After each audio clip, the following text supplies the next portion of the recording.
the supernatural is something that isn't supposed to happen, but it does happen.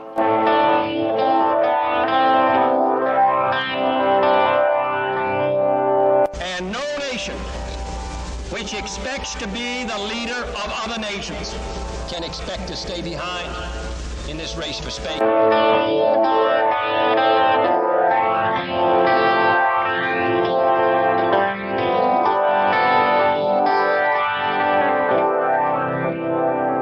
What does it take to convince you that the dead do not always rest in peace?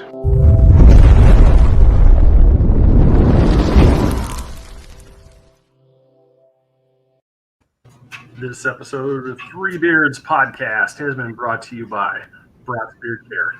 Amazing beard oil made by the master craftsman, Kelly Brat. Go to bratsbeardcare.com. Use promo code 3beards with a capital B, and you're going to save 20% off that beard care. Check him out. Highly recommend the stuff. We all use it, including the man that's here, Mr. David Potter, Vice President of a soon-to-be world-dominating corporation, host of the Fight Mixer program, and if that is not enough, he is also the personal butler to his cat, Aaliyah. David Potter, how are you, sir? Yo, you guys have the sickest intro I ever seen in my fucking life, by the way. For somebody that doesn't talk about politics or anything on your show, that's a sick fucking intro. Just throwing it out there. Yeah, a little bit. We haven't really talked about it as much, but my brother wrote that score. Really? Yeah, we just told him. We told him we needed something for conspiracy, just paranormal, and he just sat down with his guitar with some pedals and just whipped that thing out in a couple of days. He sent it back to me. He's like, "What do you think of this?" I give it over to Austin. He's like, "That's it." Yeah, I'm like, perfect. Yeah, that's the one. And then we just started adding pictures to it and just went through stuff. And that's how that came about. It's fucking crazy, man. And no bigger conspiracy theory than fucking JFK. I was just reading about that. Totally. Oh yeah, yeah. Just how everything's going down. So it's well, appreciate that. So how has it been, sir? We haven't talked to you for a while.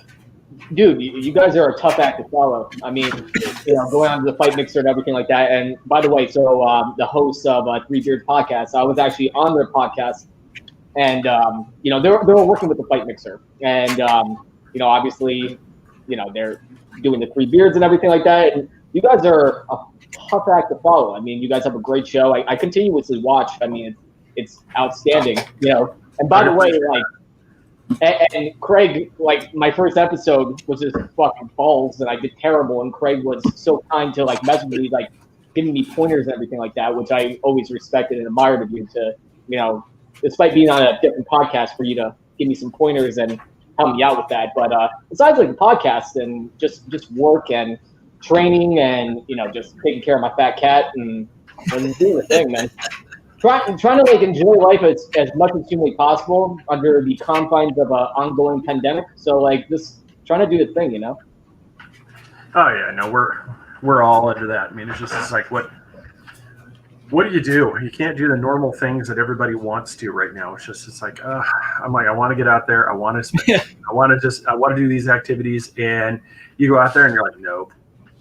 Yeah, I just want to go hang here. Do you have your mask? Nope. Oh, speaking of that, have you guys seen that video of the guy that went into Target? He puts a Lone Ranger mask on. Nice. And so he goes in. They're like, "Sir, you need to get out. You need to leave. You don't have a mask on." He's like, "I do have a mask on." He showed him right on the door. It says, "Must wear a mask." Didn't say anything about cover your mouth or cover your nose. It just says, "Must wear a mask in order to come in here." So he was like, "I've got a mask on. I'm following the rules. My mask is on." He's walking around. He's being a total asshat because the only reason he goes in there is he just buys his garbage can, and that's it, and comes back out. So it's not like he was doing his monthly shopping, and family are going to starve if he doesn't shop there. I mean, it's just being a dick. Yeah, and it's like you said, we're not really politics, but even mine, just being libertarian. For me, it's one thing when you're being told you have to wear something to walk down the street. It's another thing when a private business, I mean, even like your corporation, if the business says please wear a mask when you come in this business. Put it on. I mean, it's a private business. You know, I don't have a problem with that. I really don't. But Yeah. I think it's Miami, Dade County, something like that. Apparently, is now requiring you to wear a mask inside your home. Really? Explain that and enforce that. Do they have cameras that, in your home? You got the SWAT team just bust down the door because there's no masks on your kid. Exactly. Aaliyah the cat doesn't have her mask on, so all of a sudden New York SWAT just comes bursting through. Like, you know. No, you can go, dude. No, I don't see the big deal with masks or anything. Like, so when this whole pandemic started happening and everything started closing down, and they're like, well, you know, masks are now a requirement. And I actually volunteered at a hospital just about 3-4 miles away from me. I volunteered for like 2 weeks. And they're like, well, you got to wear a mask at all times. So I put on my mask. And, you know, I'm like, well, I can get used to this. So I started doing the fucking Bane voice. I'm like, oh, you might have adopted me. I was done with it. Well, like, and my main job was to answer phones and to screen people to get appointments, because that's the only way you can get tested. If you showed the signs that you had coronavirus. So I'm on the phone. And I got such in a habit of making people laugh with doing my fucking Bane impression. I was on the phone. I'm like, give me your vital signs, and then you have my permission to die.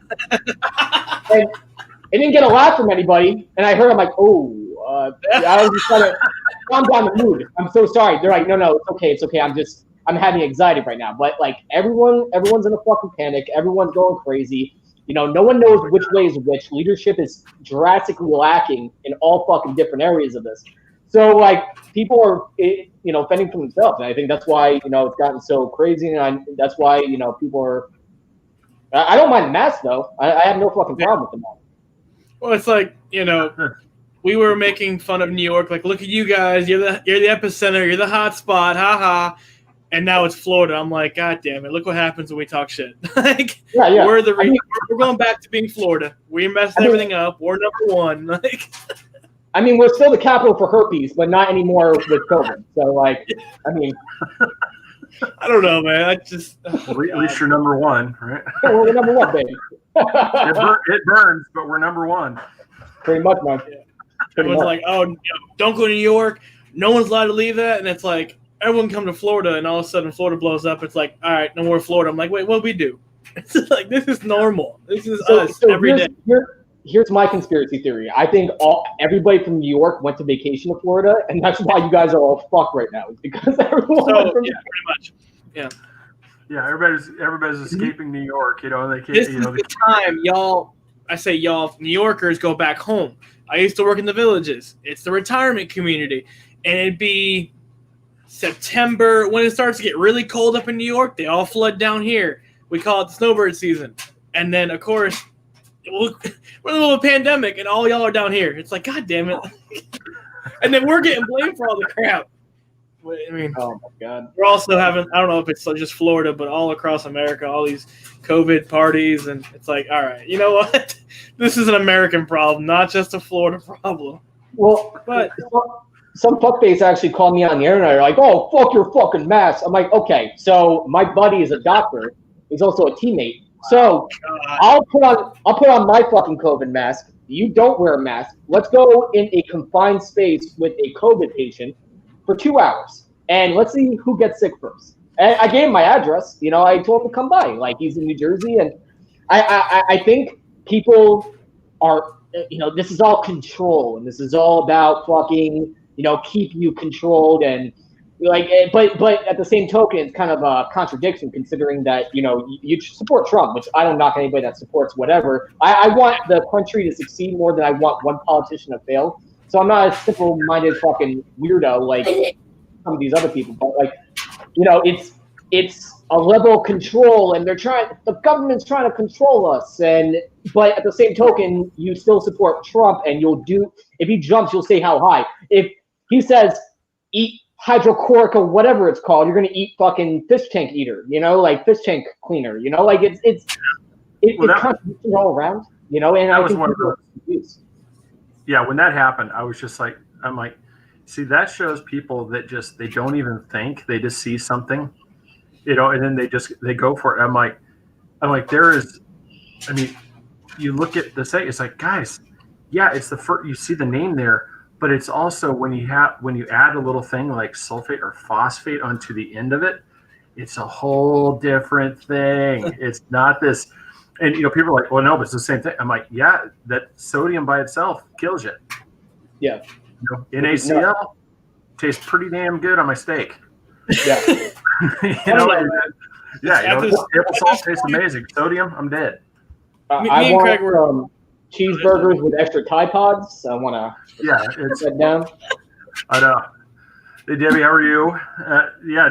But kind of getting to the fight side, like with everything that's going on, did you get a chance to watch any of the bare knuckle boxing?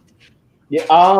So I watched brief clips of it. I haven't watched the entire thing yet, which is, we had bare knuckle boxers on our show for the Fight Mixer. I still haven't gotten a chance to watch it. Sheena Starr, who obviously is a friend of mine, she was actually working as a cut lady.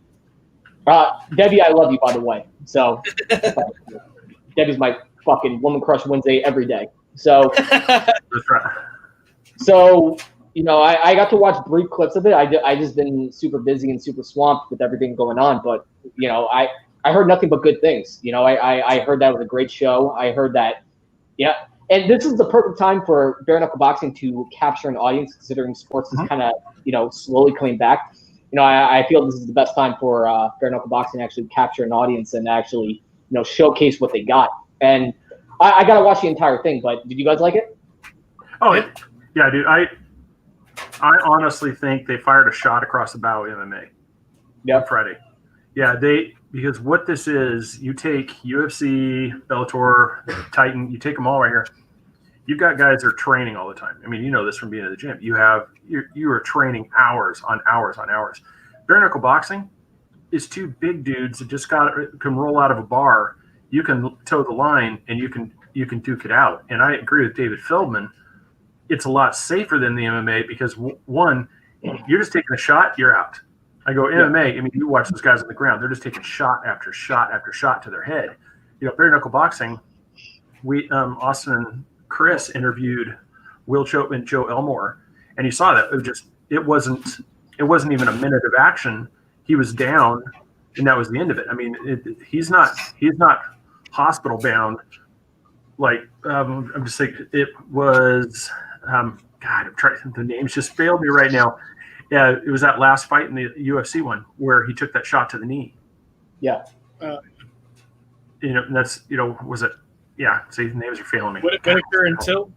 Yeah, Till took that shot to the knee, and that doesn't happen in bare knuckle boxing.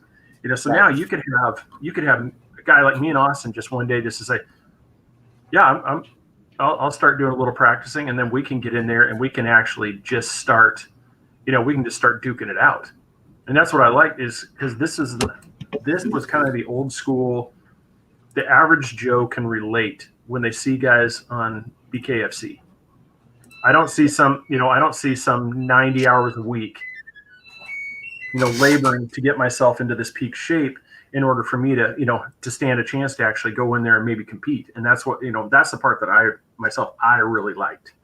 Yes, and absolutely. So my first point is happy birthday, Justin Sims, you big dick bandit. I hope you're doing well in Florida, you handsome devil. Matt, you're the man. He's the head of the Fight Mixer. You're the man, brother. My second point is, and to support your statement, is because what I was talking about on the other show is there were so many misconceptions with bare knuckle boxing. We have Rico Rodriguez out of our gym, who former UFC champion, who my boxing coach Danny was training him, and I said, dude, why would this legendary character Rico Rodriguez be training to fight in bare knuckle boxing? It's going to dilute. We're taking mixed martial arts and bringing it back to the Stone Ages. Why would you do this? But then I watched it, and then it solved all my misconceptions. And I saw a couple of different points. One, like the point that you brought up, is the standing 10 count. Like MMA, you can whack people and protect yourself at all times. If you're not protecting yourself right, then of course they're going to stop the fight. Okay, so obviously those are the safety measures in mixed martial arts. Bare knuckle boxing is the same rules as boxing, because you got to realize too, in MMA you can clean clock somebody, knock them out. What knocks out somebody is when you hit them hard enough that blood's going to leak to the top of your brain, and that's what knocks you out. That's what makes you go like, kind of like makes everything foggy and everything. So that is what gets people punch drunk. That's what got Chuck Liddell to where he's at, where you can barely put together a sentence. Which I love Chuck Liddell, but he's been through some wars. Bare knuckle boxing, same concept as boxing, where you get knocked down. It's a standing 10 count, and if you don't stand up in time and everything, they'll stop it. It could go both ways, where you continuously get knocked down and knocked down and knocked down, where that becomes an issue. Obviously, get knocked. The 3 knockout rule is important for that circumstance, considering if you get knocked down 3 times in a round, you can stop the fight, because that's enough damage to your brain where after a while, no matter what, mixed martial arts, boxing, bare knuckle boxing, enough damage to your brain, it goes, you get hit enough in the head. It goes onto autopilot, where your body just shuts down automatically. Chuck Liddell got to that point, and you saw it in his Tito Ortiz fight, where one punch, a gust of wind would have knocked out Chuck Liddell, because his body goes into automatic shutdown mode when he gets tapped ever so gently, because you get rattled enough. That's what happens to your body. So there's no safe way to get punched in the head, regardless of the sport. But I see where you're going there. But bare knuckle boxing, a misconception that I have was, bare knuckles. Like, why would you fight with bare knuckles? But, MMA gloves, boxing gloves, bare knuckle, they all suck the same, getting hit either or, Gloves, the misconception is the only reason why there are MMA gloves, boxing gloves, your hands wrapped, whatever, is to protect your wrists. There's no purpose between any of the gloves. It's just to protect your wrist. That's what it comes down to. And that was the one misconception that bare knuckle boxing solved for me, was, it's under the confines of boxing rules with bare knuckles, and they're still protecting the wrist, so it's just like boxing. If that makes any sense whatsoever. Oh yeah, no, it does, and that was because when we had David Feldman on, that was one of the things he talked about. It's just take rugby and NFL. These guys are hitting hard, in rugby, but look at how many less injuries there are in rugby as opposed to NFL. Just because when you have those gloves, you have this false sense of security, and you're just wailing, and you're just throwing these shots. Where when you have bare knuckles, like he said, you're really thinking about your shot. You're not just throwing haymakers. You're like, okay, if I punch wrong, this is going to hurt like hell. Right. And you do a shot, and from a defensive standpoint, like with boxing gloves, there's more room to protect. Like you can protect like this, protect with the wing, protect whatever. With bare knuckles, it gives less room for error, because it's very hard to block shots when you don't have that big glove protecting your face. And every shot, there has to be calculation behind that shot, or it could be doomed. So I completely agree with you. Yeah. So for me, I was just, after watching that one again, through talking with him, I was like, I'm all in on bare knuckle. That's what I think what really was hard for me too is, I shouldn't say hard, but one of the things that really probably helped was what will go down as the foot stomp. You're watching Usman, Masvidal. It's like all you're seeing for, what did we say? Probably 10 minutes of that fight was just nothing but pushed up against the chain link fence and stomp, stomp, stomp. Yeah. You're like, this doesn't happen in bare knuckle. I mean, this is just these guys, you go at it, and one other thing before I forget, kind of go back to that thing, kind of like the injury, that controversy over Herb Dean not making that stop.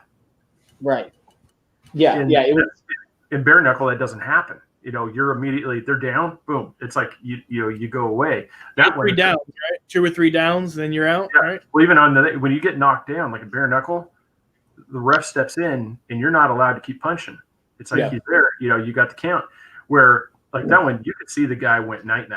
I mean, he was out, and he went down to the ground, and he's sitting there, and he's like bringing his arm, and then all of a sudden, the guy just starts punching on him again. I'm like, wow. I'm like, you should have stopped that. Right. And Herb Dean, I think Herb Dean knows better, considering that, Herb Dean is a fighter. He's a fighter turned referee, so he should know better. But it's very hard to tell. You can't put yourself in somebody's body and say, are they still good to go? Because there's plenty of times it's damned if you do, damned if you don't. Like like I commentate for ECF, which I'll talk about them a little bit later. But from a commentating table, I'm saying, referee, look at this fucking water that's on the ground. That's why he slipped, motherfucker. Like, I'm screaming at referees, like, dude, there's a tap. He's unconscious. Like, I'm screaming at referees. It's very hard. It's probably the hardest job in the world, just like a politician. A referee, you're the third man in there. So it's your opinion, and everyone on TV can see things that the referee's not necessarily seeing because they got a blind spot.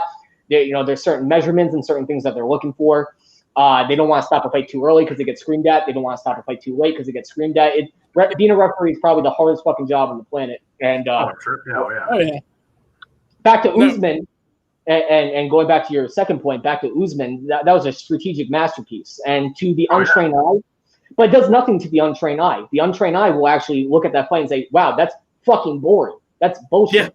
Yeah. Boxing is honestly, that was it. That was boring. I was like, I'm upset that we split this pay-per-view 3 ways. I'm upset that was the main event. But I'm not an avid fighter and watcher of MMA, so right. Yeah, and the reason why for the toe stops was very simple. You stomp on those toes, you ground Usman, who's very good with flying knees. He's very good with flying attacks, and he's very versatile with the strikes. You aim for those feet, and you break down his limbs one by one, top up. You take away his gas chamber, you take away his flight, you take away everything and all of his tools and all of his arsenal and all of his surprise attacks.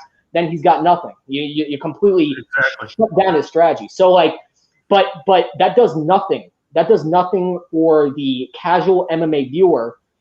And bare knuckle boxing is a far superior sport. Just like boxing will appeal to a vast more audience because people want to see a stand up fight where someone's gonna get floored. So bare knuckle boxing obviously has value because it of martial arts. So of course, bare knuckle boxing is going to be ultimately more entertaining than two guys grappling with each other if you don't understand the sport. So I completely agree with you. Okay, yeah, that's Matt was just commenting on there too. It's just not, and I kind of agree with that. It was just the entertainment value. It's like I see the strategic, but man, I'm telling you, the Till Whitaker fight would have been a much better fight to have had in that place. Just from the sheer fact of that one was actually, that one was entertaining. Just because, like I said, nobody wants to sit here and watch two guys just go around snuggling each other on the mat. Yeah. Pushing each other up against the thing. I mean, you want to see the fights and stuff, and that's why I wanted to run that by you. That's why for me, I think bare knuckle actually put the MMA world on notice and saying, "Hey, we're a player." It's gonna happen. It really is. Because they've got everything. I mean, they've got a highly unusual setup. The square, square circle. I mean, that they developed on their own. That toe the line. I mean, we've had Jim Allers on here, and that guy. If you've never watched his fight, go watch one of his fights. That guy launches into the air. I mean, it's basically, it looks like Leonidas with This Is Sparta. I mean, he just comes flying in and just drills. Uh-oh, the cat's up to no good. My fat cat, dude, just fucking clawing at everything. Continue, please. I'm sorry. I'm just waiting to, just over here, just hear the, just watch the light. The cat chews the cord. Dude, so I have an entire stand, and my fat cat, to get my attention, will try and knock down my fucking stand. I'm not even kidding. My cat on the ball. Continue. I'm so sorry for her interrupting. I apologize. No, I mean, we already discussed the fact that you are the personal butler to this cat. I mean, you are a butler is on demand, called at any time to go. So this cat thinks she's a 16-year-old thought in high school. I mean, she's bougie. She's absolutely bougie. Like, she won't eat unless I cook her salmon anymore. Because, like, when I first got her, she wouldn't leave the fucking bathtub. Like, she's like, no, I'm not coming out. Like, so I had to bring her fucking litter box. I had to bring her food inside that fucking bathtub. And, like, I delivered it. And finally she started warming up to me. And I was, like, watching Bob's Burgers and getting work done. She finally, like, crawled up next to me and started cuddling. And after maybe 10 minutes of cuddling, she's like, all right, not now, peasant. And she just, like, walked away, went right back to the bathtub. So, like, for the first week, it was me delivering all of her shit to the bathtub, and And anytime I raised my voice to her, like she ripped down my blinds at like 4 a.m. one day, and she ripped down my curtain blinds, and like I paid so much money for these blinds, so much money, and she rips them all down.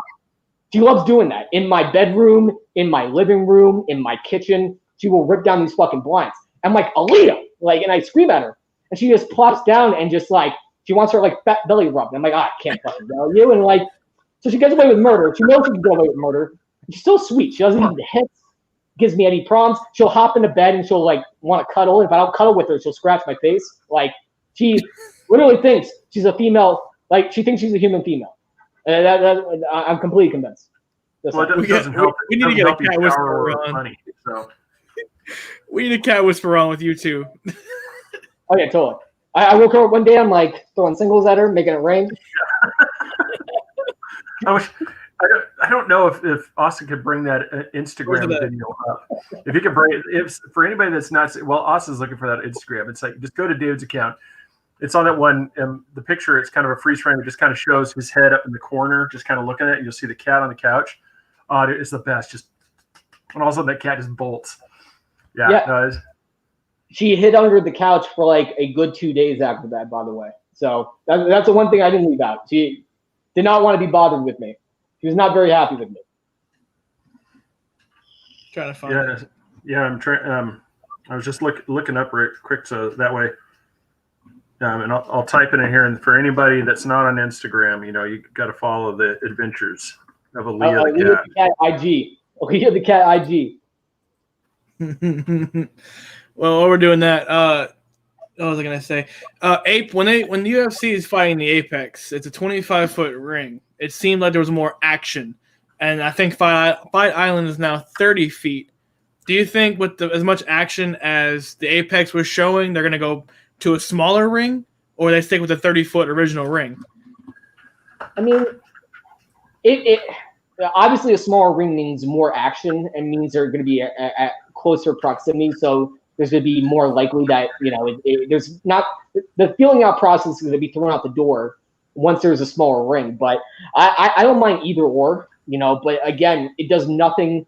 What I say, because I'm a fucking fight nerd, what I say does nothing to grow the audience. Because if the audience is bored, that's all that matters. Because they just like you guys. Who, you split on a pay-per-view, you order the pizza, you're like, oh, this is going to be a great show, and you invite all your friends over, and it's all boring fucking fights, and your friends are like, oh, this sucks. Like, I'm never going to watch a UFC event again. It does nothing to grow the sport.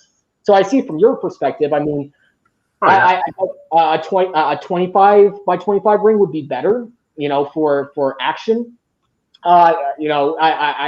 Closer proximity would be better, I guess. Well, I don't know what you guys think. Yeah.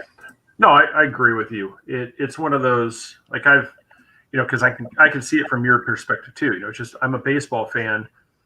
I can nerd out with stats. I mean, we could talk all day long. It's like we're never going to see another Pete Rose, Ichiro because of the shift. And anybody that knows about the shift is just, it was something fundamental that was changed to where now there's 2 shortstops on the field, so you can't hit those line drives. Well, to most people, they're just like, oh God, it's so boring. Right. But, I know, just like you see all the fundamentals, like the Usman fight. You know what he's doing. It is a brilliant strategy. It takes out all of his components. But, yeah, as the average person watching, boring as hell. I'll tell you a story. So back in 2001, this was like right after 9/11, there was an event, UFC. It was Victory in Vegas. That's what they called the event. The main event was supposed to be Tito Ortiz versus Vitor Belfort. Vitor Belfort dropped out on a week's notice. So Vladimir Manchenko actually stepped in. He was called the janitor. Okay, so we don't get Vitor Belfort versus Tito Ortiz. That happened later on in 2004. But I tell my friends, I tell my friend Tom Zaffron, I'm like, dude, you got to order this event. We'll order it at your house to be the best event ever. And this is like UFC's return to pay-per-view. And, we have all the people over, and Tommy's dad is there, and like we're in fucking 8th grade, and we'll watch this event. Every fight goes to a decision, and you had every fight. You had Jens Pulver versus Dennis Hallman. You had Chuck Liddell versus Murilo Bustamante. All top fucking talent loaded with that card, and every fight was fucking boring. So Tommy's dad's falling asleep. Everyone wants to leave. Nobody wants to watch it again. And in actuality, that set the UFC back so many years. I mean, it took Forrest Griffin fighting Stephen Bonner to get that audience's attention because, their first debut in pay-per-view absolutely sucked. So again, seeing it from your perspective, you're not going to be as entertained by fights as I am because I train in it and I fought in it. But it's got to be a mixed bag where we're going to get those crazy knockouts and we're going to have that strategic fights that are going to appeal to both audiences. That's why amateur and pro mixed martial art companies have kickboxing as well as they have mixed martial arts, because you got to have something for everybody. You got to have knockouts. You got to have crazy action. You also have to have strategic chess match battles. You have to have all the components that make up a good event, or else you're not going to capture any audience. It has to be something for everybody, and bare knuckle boxing absolutely has that. So I completely, literally agree with you 110%. What we really need to figure out is how we can televise a kumite. We need something like that. We need some underground where all these different components come and fight. It's like I said, we're getting to the days of the gladiators. We need the actual blood sport fight pay-per-view where we could all take this thing in and watch these guys. Yeah, I get it. I really do. I understand, just, I found it. Kind of like the stuff. Did you find it? It took me forever, but I found it. All right, here. So here's a video of showering the cat with the money for everybody. I'm skipping over. That's my fault. Yeah. So here it is. This poor cat's just trying to sleep. Sound asleep. Wait, where's the other one? He's trying to get his cat high. Where's the catnip? I lost the catnip. Oh yeah. Yeah, you rolled up.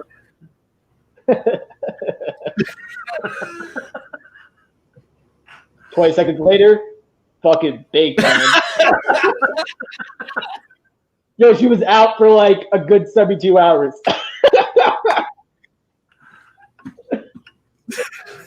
Oh wow! Showering the cat with cash and getting her high as hell.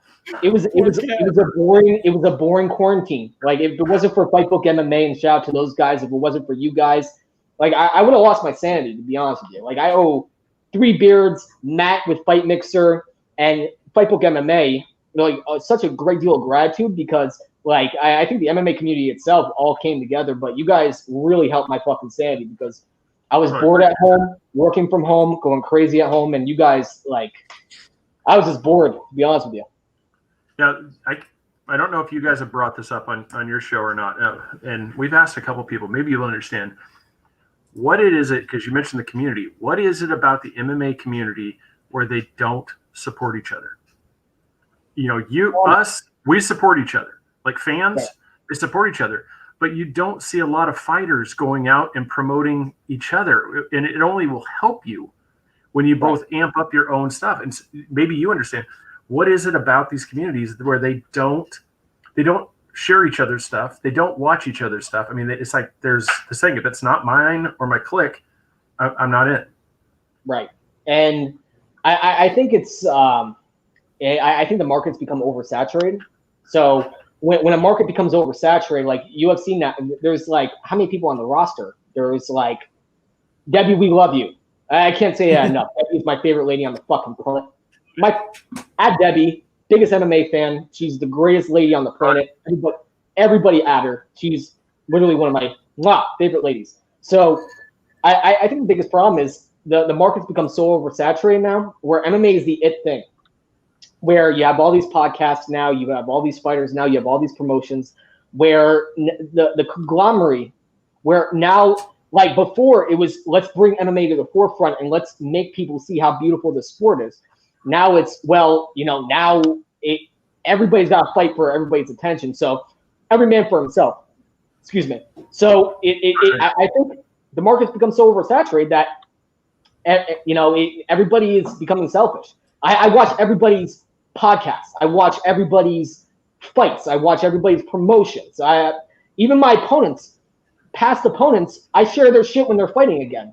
When during hype videos, I hype up how great my opponent is because I gotta hype up why this guy's gonna be a fucking threat and the reasons why he's so great, because it's only going to make our fight more anticipated.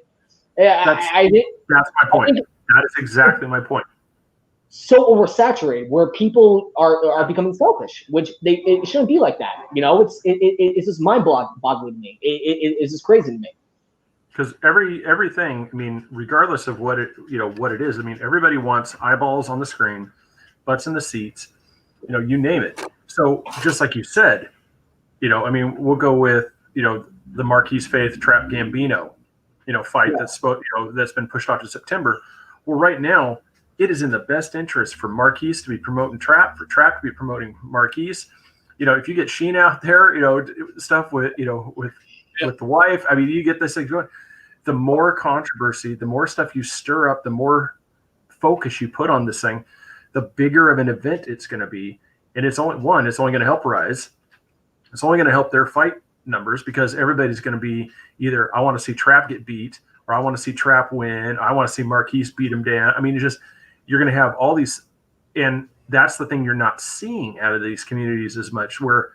And that's you summed it up just there. It's like, as long as you promote it, it's going to get bigger and better. Right. And that's why having you on the show and doing stuff like that, it's one of those things we could say, nah, we have nothing to do with them. They're doing their own thing now. But it's one of those things. It's like bringing you on, talking about Fight Mixer. It's like mention it. It's like it's only going to help both of us. Right. Because somebody from here that's watching us might not have heard of that. They're gonna go check you guys out, support you. Somebody over there might not have heard of us. They're gonna come over here. They're gonna support us.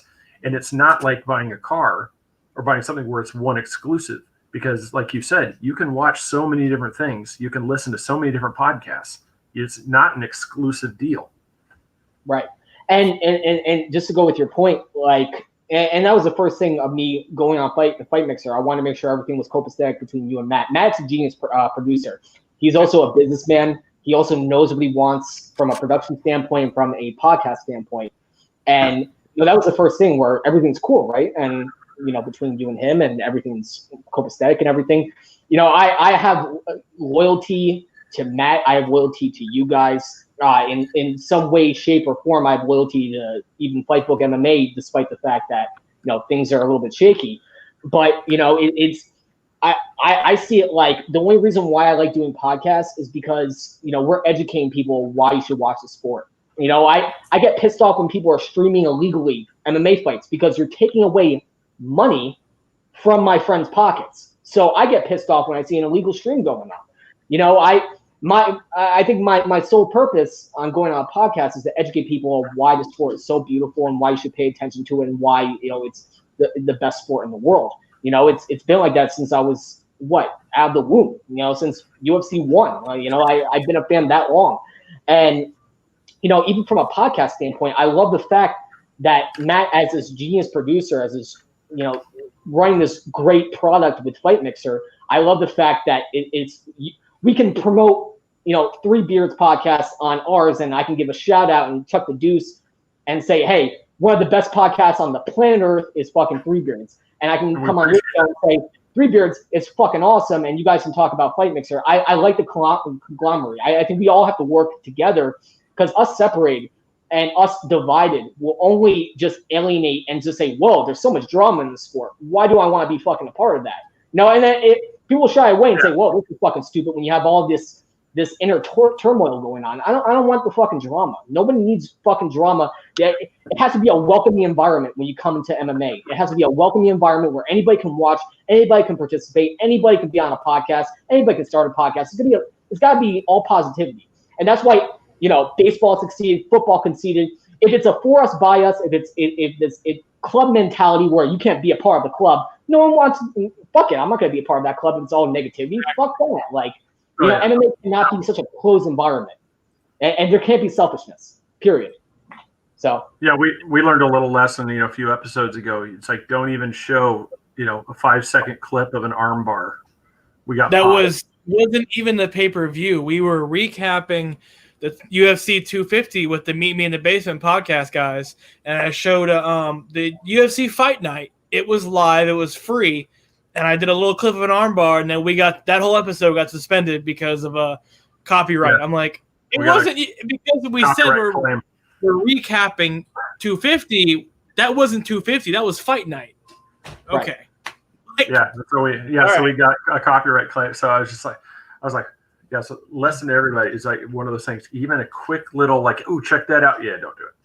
Who hit you with the copyright? We don't know. It's just one of those things because anybody can do it. On YouTube, they can say, "Ooh, that's copyright material," and they can put a copyright claim. Right. It's crazy. And so all we know is that we got it. So I told Austin like, well, all right, we'll just have to re-edit that out, and we'll do something funny like all of a sudden something like, with the censor bar across it. Just do something. Warning. Just Well, that's what you got to do, man. That's what you got to do. This is MMA under the confines of a publicly traded company. You have UFC owned by WMG. You have fucking Bellator owned by Balcom. We're under the confines of a publicly traded company where MMA is now owned by corporations, which is fucking absurd to me. Doesn't even make the slightest bit of sense, but this is reality that we're living in. So, well, you mentioned Bellator. So did somebody discover them hiding in a cave? I kind of pictured them like COVID was coming in, like this storm. And they were like that overly paranoid prepper that just dove into a bunker, shut the thing down. And meanwhile, society has progressed past them. And they just luckily enough, I think, opened up the hatch to realize everything was safe. And they got out and they got an event real quick because, UFC and Titan were leaving them in the dust. Yeah. Right. Yeah, maybe what happened? Why was Bellator so silent? Because obviously everybody else could figure it out. Why were they so reluctant to pull the trigger? I think from a business standpoint, I think they were so afraid of I think ruffling feathers a little bit because again, all business now MMA is in the hands of board of directors. So you have a number of board of directors, and I'm on a board. So you bring up an initiative or you bring up an idea, and if couple of people say, well, you know what? I don't think that's a very good idea. And I think, there's liability risks and there's everything like that.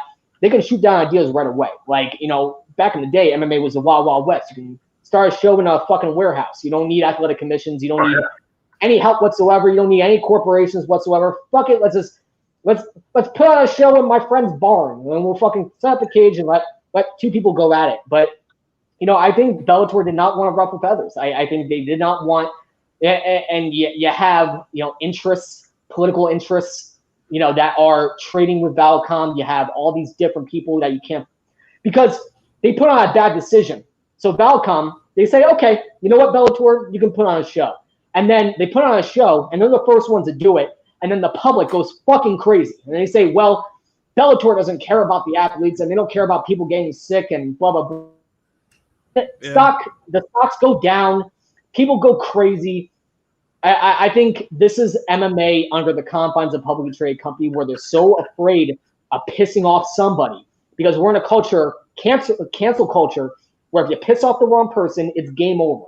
So I think that's why Bellator was so reluctant because, it's, again, Bellator under Balcom.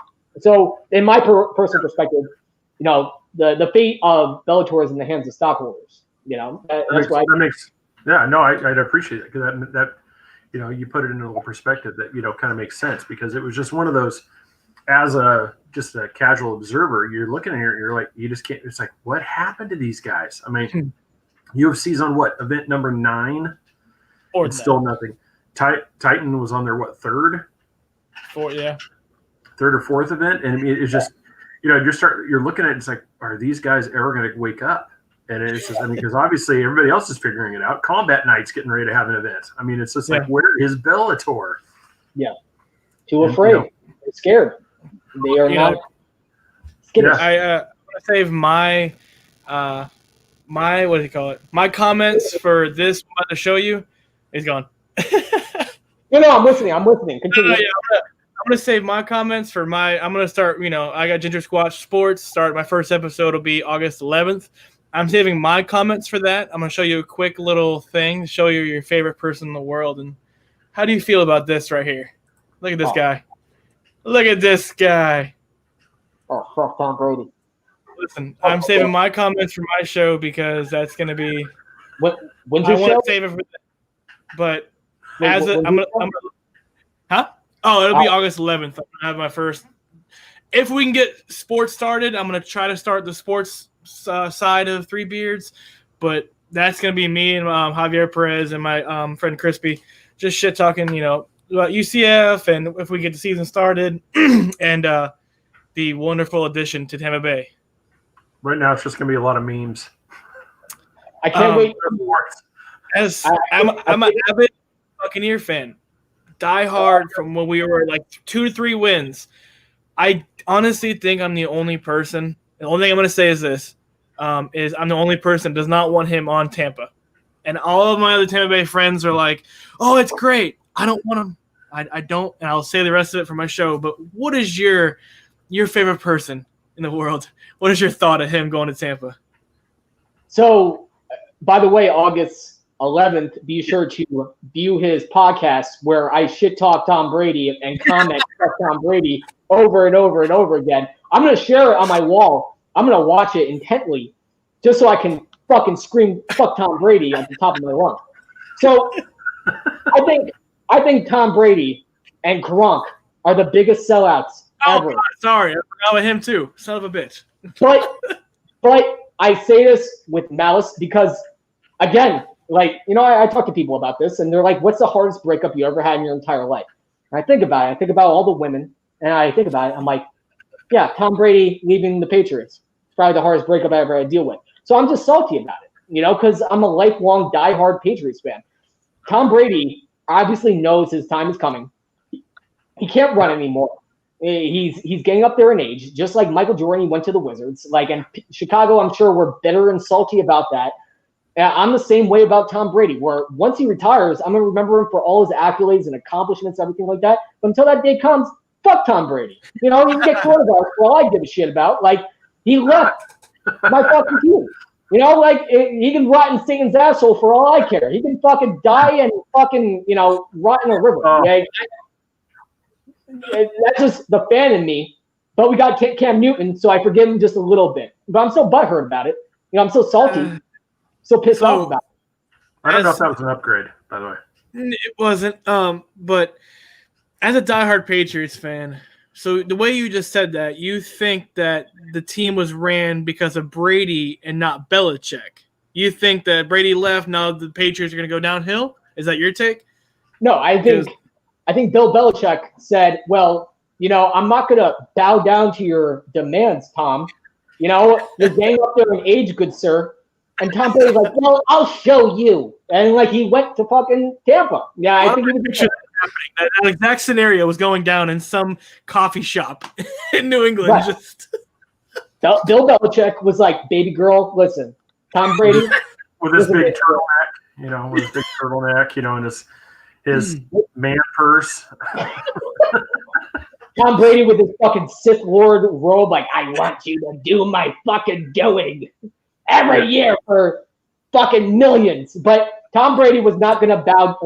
Tom Brady's like, you know what? If you don't appreciate me, I'll just leave. And Tom Brady, every bitch I've ever known in my entire life, decided to go where the grass is greener, where he went to Tampa Bay, which Tampa Bay hasn't won a Super Bowl since 2003. What are you doing, Tom? What are you doing, sir?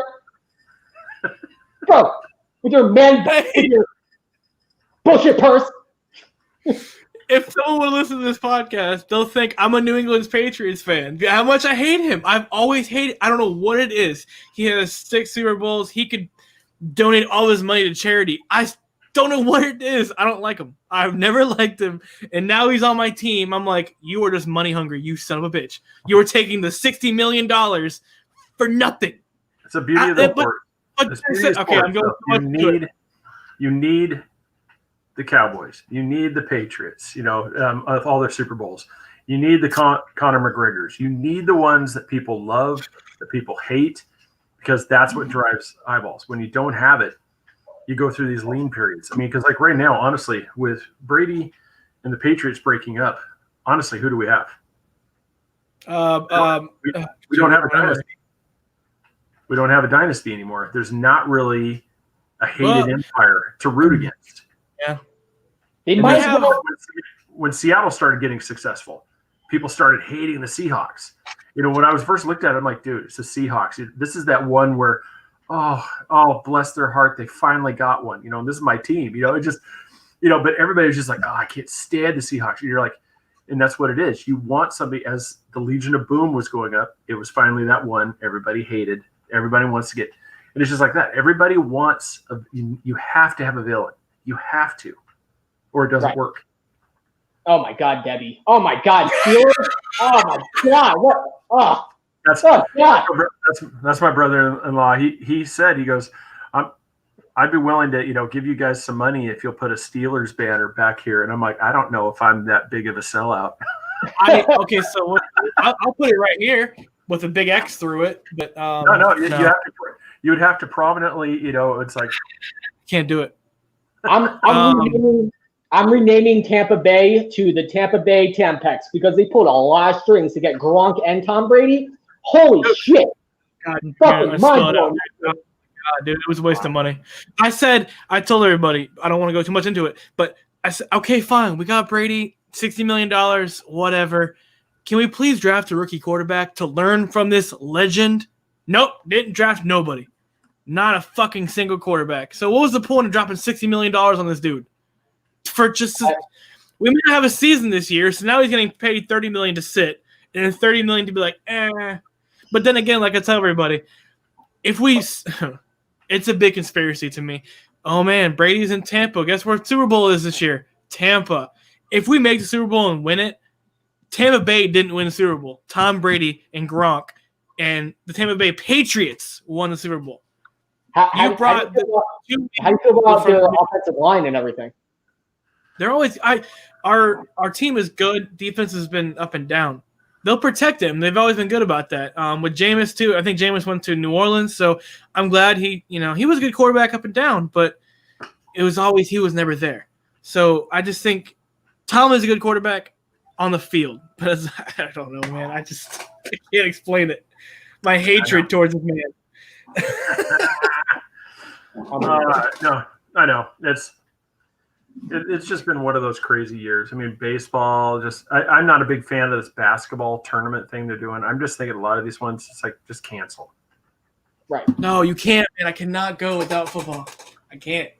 I don't, and it's one of those things. I don't know. I mean, I honestly don't know if it's going to, if they're going to be able to pull it off. I mean, with how everything's going right now, do you really see training camps opening?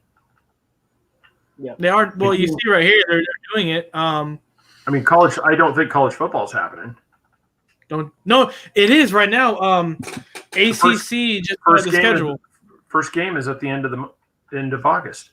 No, yeah. I don't know. That's the first game on the schedule. There's no way. They have a full schedule with Notre Dame in it, so that's a good sign. I know Big Ten is only playing in Big Ten, so that's a good sign. Like I said, I don't care whoever's listening. I wanted to make it the regional/state. I want the Florida State fans, F you, Chris. I want the Florida fans. I want all those little schools that are afraid to play at UCF, come play us. Let's make it this year. Make it a regional area. Make it fun. It's already a shit year. All the teams, MLB is playing a 60-game season. MLS is doing a tournament style, so technically not really a season. Just screw it, man. Everybody from their own state and make it a state year. That would be the ruler for entire year of who owns the state. Nope, Florida doesn't want to do that. We could all compete for the COVID Cup. 2020 COVID Cup, baby. Yes. Yes, I'm all FSU fans, Chris. I know you're listening, and Florida Gators. Screw you guys. I will always say that. I don't give a damn. I'm scared to play us. No, it's one of those things. It's like we wanted to get you caught up, but I mean, it was pretty cool. Last time we had you on here, you were on here with Sheena, and it was really cool getting to see her out there working the floor. Cut man. So that was really cool, and it was. We've been talking to you about trying to get you on, and I was really happy that I was able to finally pull the trigger on that one and get you here. Because it's been too long. It's been too long, brother. Way too long. I know. So but we're getting to about that time. So, man, I need to let you go. One, because I'm sure some salmon needs to be cooked. I got an announcement to make, by the way. Uh-oh.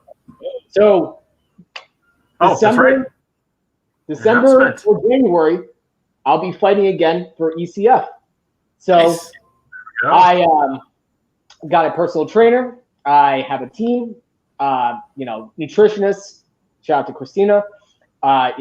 Physical, mental, doctors all across the board. So just talked to the promoter of ECF, and I'm going to be climbing out of the commentating table, and I'll be fighting December or January. So I'll actually be returning to mixed martial arts, and I hope everybody watches on Fight Planet TV. So I'm back in training Monday. So everything's clicking in place, feeling good, and I hope everybody watches ECF. I'll be on commentating for the fall, and then by December or January, depending, and I'll be fighting again. So I need your nutritionist number, please. We can bring her on for an interview. yes, You've done enough like with professional wrestling. Here's how this needs to go down. Yeah, I'm You done. need to be you need to be commentating. You need to be commentating that fight. That's your that fighting? card. Yeah, like I said, there's no announced fighter yet, and you just have you get your opponent, but nobody knows who it is. He's going in there and he's like standing around like, who's my opponent? And then right at that moment, you rip that suit off like a pull away, warm up suit, and you've got your gear on, and right there, you're getting taped up right then and there. It just goes nuts. Now we have the fight. Now we bring in the wrestling, the wrestling background and MMA. It's just total free for all. The last fight I had was 2017, which ended in a draw. I was fighting a title contender, Mike Dupree. And, I didn't want to leave on that note. And I decided to, come back. It was very hard getting a fight because on the amateurs, people back out, people back away, fights drop left and right. But regardless, there's always going to be an opponent ready for me. And we kind of put up a strategy to make sure that there's going to be an opponent. Back in training and, things are clicking. I'm at a great place mentally. I'm in a great place, in every sense of the word in life where I can actually dedicate my focus and my time in this. And, I being back into it and being back in training and getting back into training camp started on Monday and, hopefully putting on a good fight. And I'm coming to win. Make no mistake about it. I'm not coming to participate. I'm coming to eradicate. And, I'm excited to come back. So. That's awesome. That's do you have any idea who your opponent is yet? No, but I said 125, 135, 145, preferably 155. So, talking to my nutritionist, my goal is to be at 165, and putting on with my personal trainer, with training and everything like that. And as far as eating regimens, I want to be up to 165 by October. Put on literally 25 pounds full, lean muscle, and then cut 10 pounds before fight time and fight at 155. That's what I would love to do. The ECF obviously has great fighters and they have a great promotion, and I'm just stoked to be back and be part of the sport. But my mind state is a little bit different because when I last fought, my friend who passed away recently, he pointed out, he's like, your last fights, how'd you feel about it? I'm like, I felt great and everything. They're like, but were you there to just be a fighter or were you there to be a competitor? And there's two fundamental differences. And he's like, I think you were there for the participation trophy and say you did it, as opposed to you going out there and trying to win. And that was a major fundamental difference. And he passed away 2 days after that.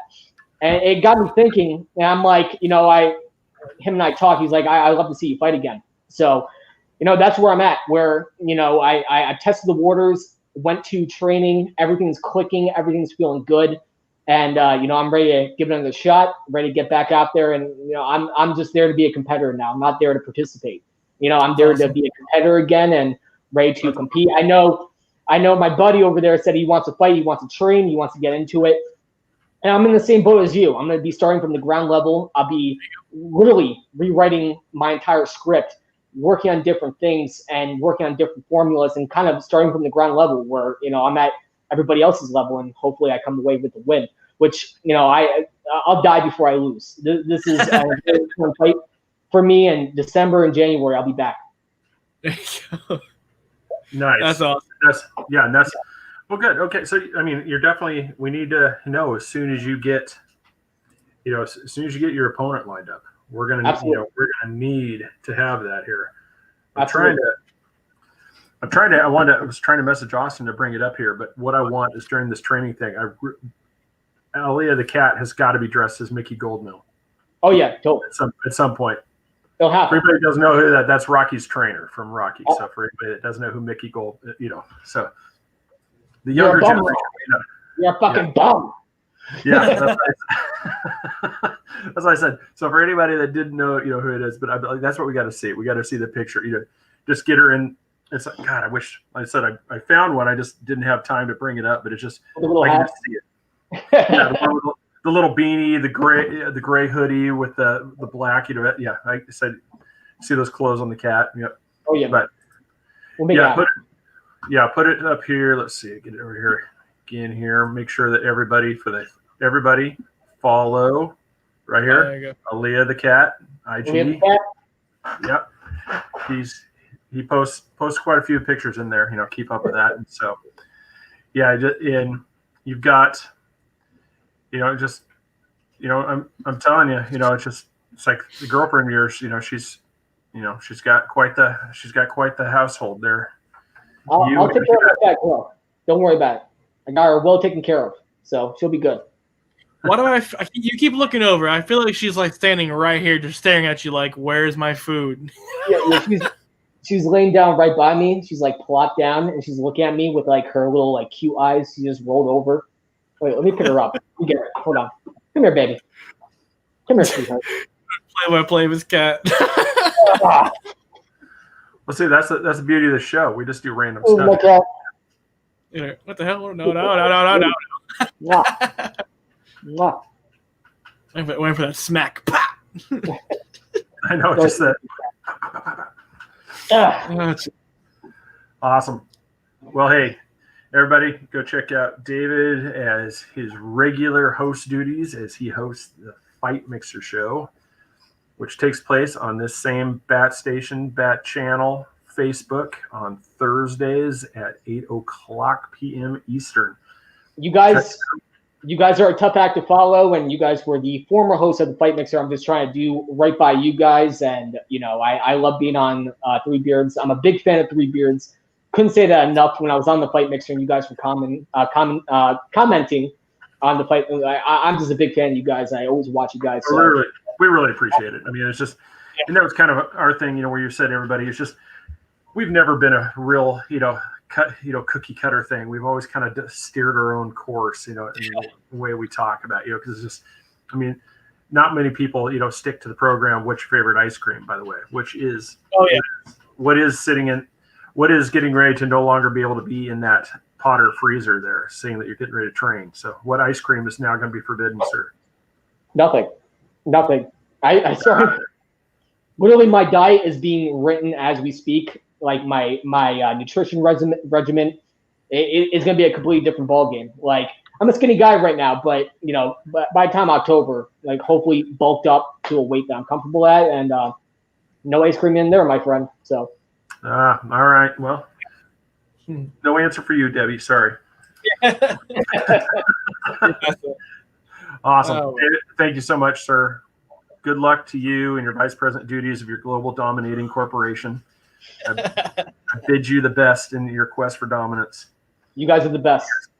You take care, sir. We will chat later. I said good luck on the program, and we will see you on your show tomorrow. Have a great night. It. All right, David. All right, everybody. Good night. This episode has been brought to you by. You confused me there. Sorry, I thought I almost canceled the show. Don't do that again. I did too. Then I was like, "Ooh, we gotta actually do our official stuff here." We got sponsors here. Come on now. Yep, Broad's Beard Care. Go check that out. While you're there, we have our signature blend. Purchase a bottle of that. You're supporting local craftsmen here in the Winter Garden area as well as us. Type in code 3 beers. There's nobody listening. There's no live reporters. Okay, don't get me started. There is people listening. Kelly's got his hands full with all those gnomes in his house. He doesn't have time to answer a phone, let alone so you just message him. Yes. And input at the checkout 3 beards, and you're going to save 20% off. Go to Nanny Cakes 407 on Facebook, or give her a call at 407-923-2898 in the Central Florida, Orlando-ish area. You will get an amazing cake. Outside of there, you will get an amazing, tasty something that's in a box. You want to ship out of state, it won't look pretty, but damn, you can use a spoon to it. So, David, if you need that kit, one last piece of cake before you go on your strict diet, before your nutritionist, takes over, you can get one sent up there. I'll send him one the day after his fight, so you can have it. Exactly. So check her out. Appreciate it. Go to threebeerspodcast.com. We have merchandise up there. Patreon.com/3beerspodcast. Become a member there, and as a member of Patreon, as we come out with new stickers, you'll receive one of those. So whenever we come out with a new sticker, you'd get one of those. So go support us. We would appreciate it. Go to YouTube and subscribe and hit that notification bell. We're striving for 100. We're up to 43 now. So come on. We need 57 more people. Come on. We can do it. Yes. All right, everybody. David Potter, Fight Mixer. Thank you. Check them out tomorrow at 8 o'clock. And appreciate you coming on. And everybody for watching. We will see you later. Good night, everybody.